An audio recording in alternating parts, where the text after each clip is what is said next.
Takulandirani pano pala hili KTV pamene timakupasirani mapulogalamu athu osiyana-siyana. Ifala hili KTV sitisekerera zopusa koma timangobwera ndi zoonadi zenizeni zomwe zikuchitika dziko lathu lino la Malawi kuti muzindikire choonadi chenicheni. Mayi awa president wa ku Tanzania anatenga soka pamene atakumana ndi Lazarus Chakwera. Muone pakadali pa dziko la Tanzania kulibe mtendere, lapendama ndipo palibe chilichonse chikulongosoka. Zimayi uyu watengera umoyo woyipa wa chigawenga Lazarus Chakwera kamba kakukumana Malawi. Tisazapange mistake kubwerezanso chipani cha nkhaza cha MCP chomwe chikazuza mamembala ake, kuzuza anthu a zikolo, kumango asangasa nthawi ya kapeni kumapasa mahewu koma anthu kumavutika. Osapanga mistake ku Malawi Congress Party. Chipani cha DPP muchisiyanitse ndi chipani cha MCP.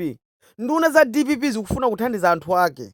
Nduna za DPP zikufuna ziwombola Malawi. Ndipo President Peter Muthalika akuonetsa kuti dziko la Malawi likhale bwino, likhale pa mtendere.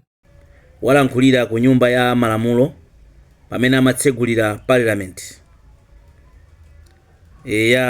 Zimene Malawi amayembekezera ndi zimenezo kuti dziko muno mavuto anjala athe ndi adati akhazikitsa ndithu kuti fertilizer wa makoponi ndi 10,000 kwacha basi 10,000. Thumba la chimanga mtengo nendo meno chamaumva ucha mtengo wokoma okuti yayi zinthu zikhalano zikuyenda bwino. DPP yabwera kuzakhala komanso cholinga cha DPP ndi mtsogoleri wake Profesa Peter Muthalika ndikuthetsa njala mdziko muno. Ulamuliro uwu sulamuliro wa zibwana umene wapita kuja yayi wa Malawi Congress Party, ulamuliro wosetera khoma uja isu ulamuliro wake ayi. Ndiye pali mafumu ena amene amafuna kupondereza mayina a anthu kuti asakumane nawo makoponi, asalandire makoponi. Cholinga adzibitsa mbiri ya boma, adzibitsa mbiri ya utsogoleri. Mafumu amene akapezeka kupanga za chibwana zimenezi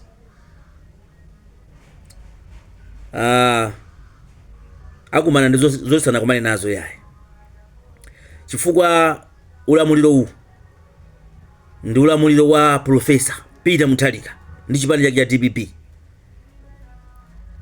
Ndi ulamuliro umene wabwera kudzathetsa njala komanso kufuna kusangalatsa Amalawi. Amalawi asangalale, Amalawi adzimva kukoma mu dziko lawo. Amalawi timakhupira chakudya, tikhale ndi chakudya chabwino, katundu atsike mitengo.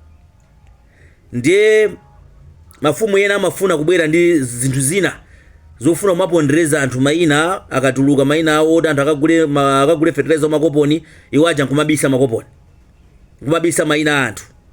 Zimezi yazo sachitikeso, ndipo siti kuzifuna zichitike mdziko muno.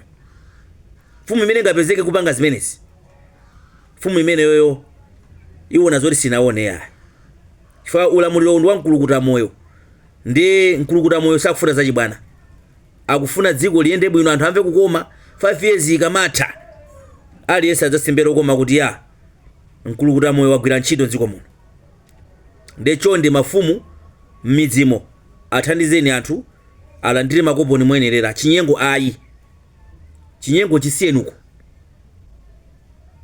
gwirani ntchito mokonda anthu anu muderamo, anthu anu amudera mwasangalale osadzikundikira. No, zimenezo sitikuzifuna. Ulamuliro wa DPP sufuna zibwana zimenezo. DPP yabwero ndono si DPP ino mukidzaka kalekaleyo. Iyi ndi DPP ya nyuwani imene ikufuna kuti ikonze dziko lino, kukonza dziko, osati zibwana zimene zimachitika ndi Malawi Congress Party zija zimenezo kulibe. Zikomo kwambiri. This program will benefit 1.1 million households, each accessing 250 kg bags of fertilizer plus a 5 kg pack of seed of their choice.